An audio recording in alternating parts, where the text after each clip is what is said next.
In our previous conversation, you did describe Governor Okowa as doing very well. The PDP Guba primaries and ticket appears to have created dissent among you, the aficionados. Governor Okowa could be described as your friend, and you a friend of the family, if I may. When did this all go south? If you ask me,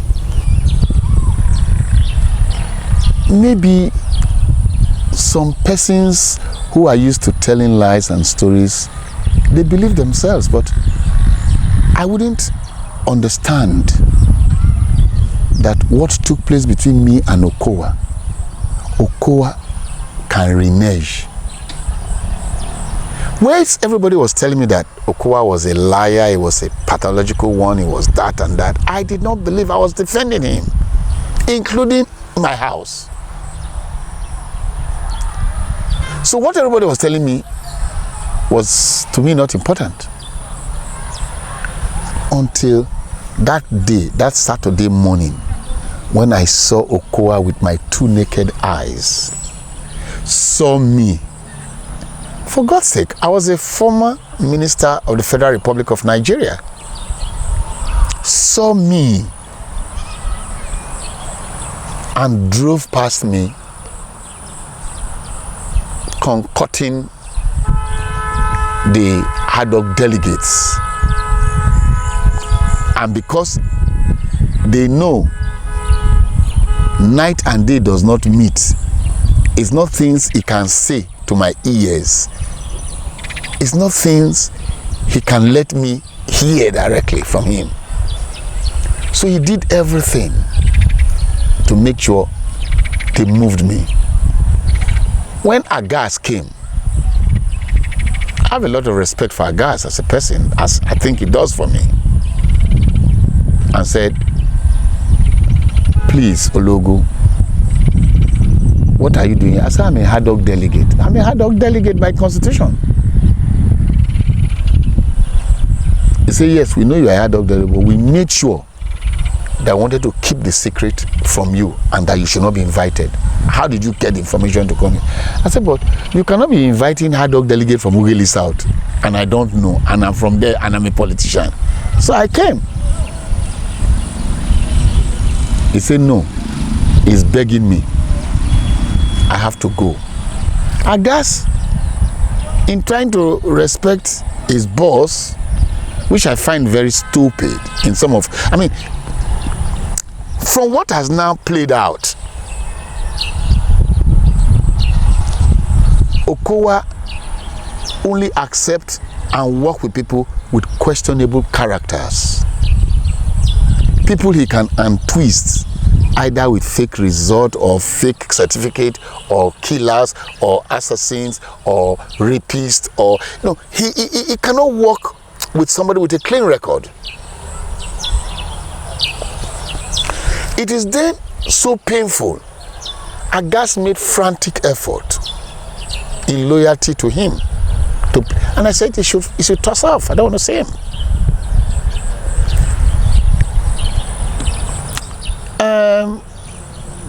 Longer the ADC, it cannot be rude to me.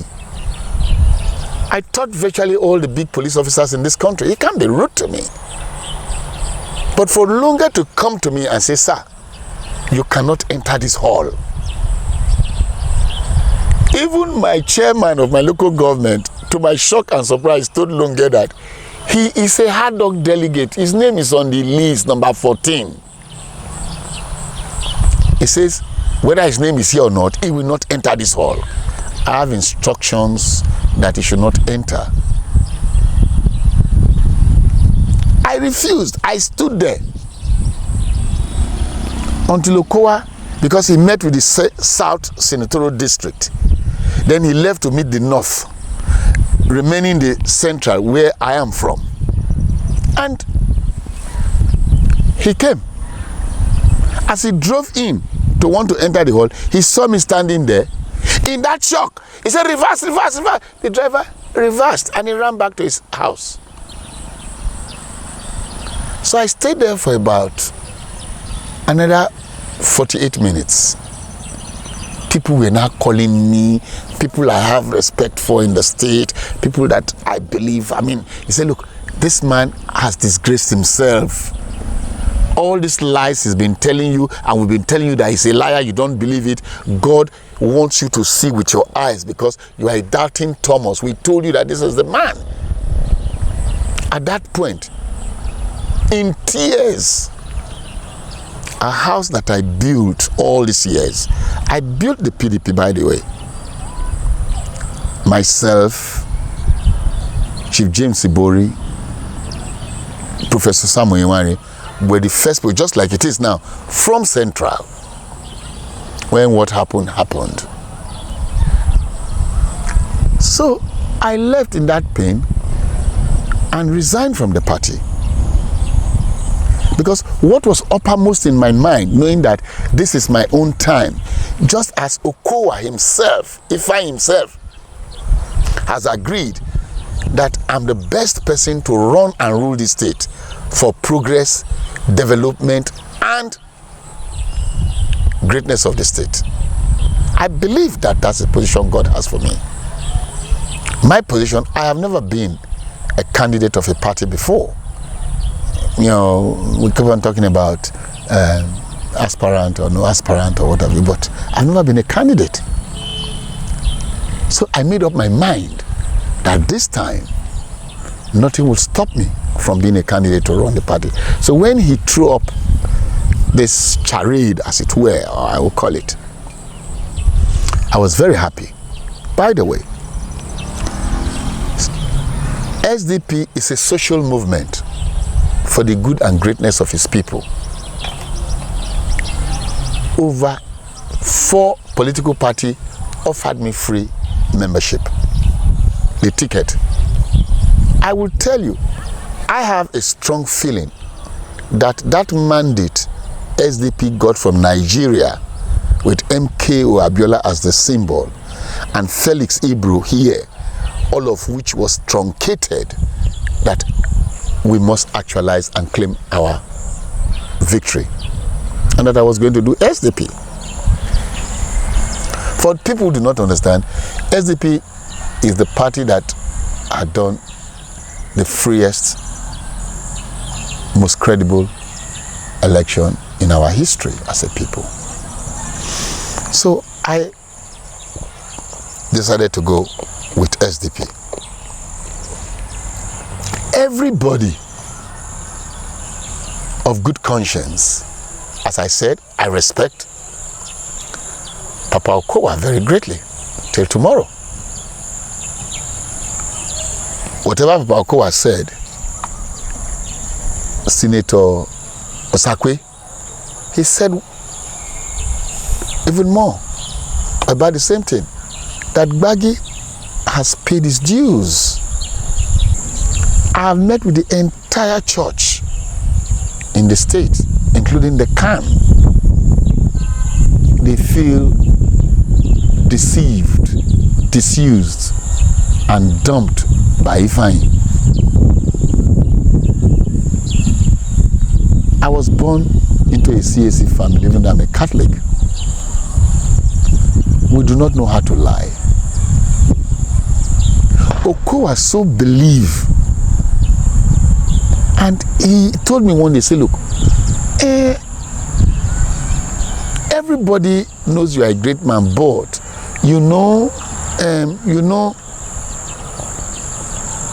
why not just meander? Your problem is that you are too straight, And I say,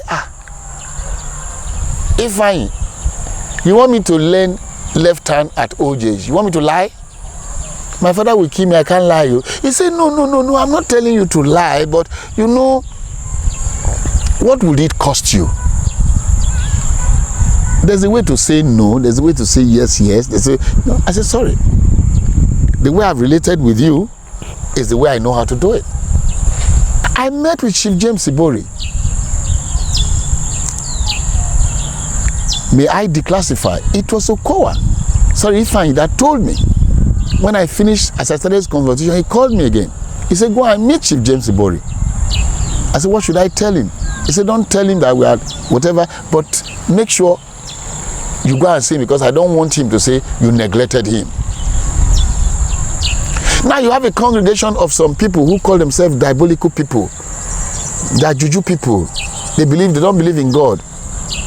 They go and meet Okowa that you don't know Gbagi, he will jail you. Gbagi will jail you. They congregated themselves. They had collected money. They are collecting people. They want to make governor. Some of them had come to me that I should make them deputy governor. I say, go and talk to Ifeanyi yourself. Because I'm a loyal bird. I was loyal to the core. Everybody who was blaming me before now say they understood my kind of person. My loyalty is peerless. I am loyal, I'm loyal. If I tell you good morning by the grace of God, it's good morning. I tell you good evening, it's good evening. I don't know how to go in between. It's not my nature. So between you and I will not imagine that Okowa, when Okowa did his 59th birthday, I think, I sent him 404 or 402 Bible, crested, right?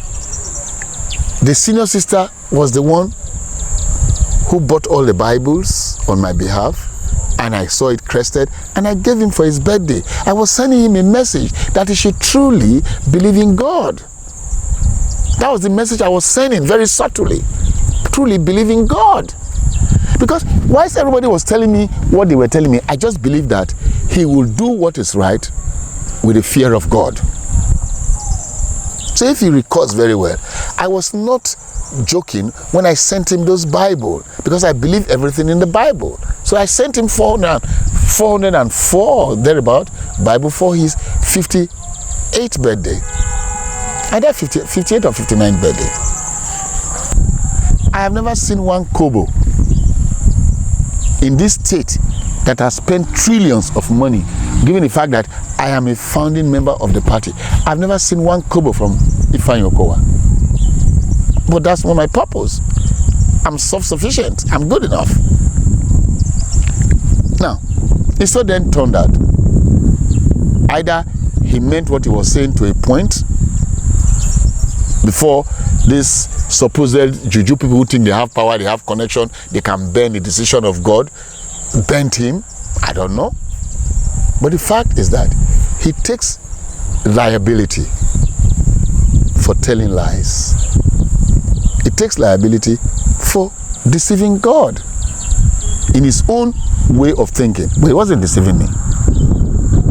Now, when they put up this whole charade of wanting to use one javel to destroy every politician, and that we should go to a kangaroo primaries, that he was lobbying and getting everybody, paying everybody money to bring Sheriff as a governorship candidate. In which state? In Delta State? I know what Ifeanyi told me about Sheriff. The Bible is there. Let him confess to God. That Sheriff is a thief. That Sheriff is an ex-convict. And that he cannot imagine handing over power to Sheriff. Sheriff will kill him in 1 month. I know what he told me about each and everybody, because he talked to me. He talks to me.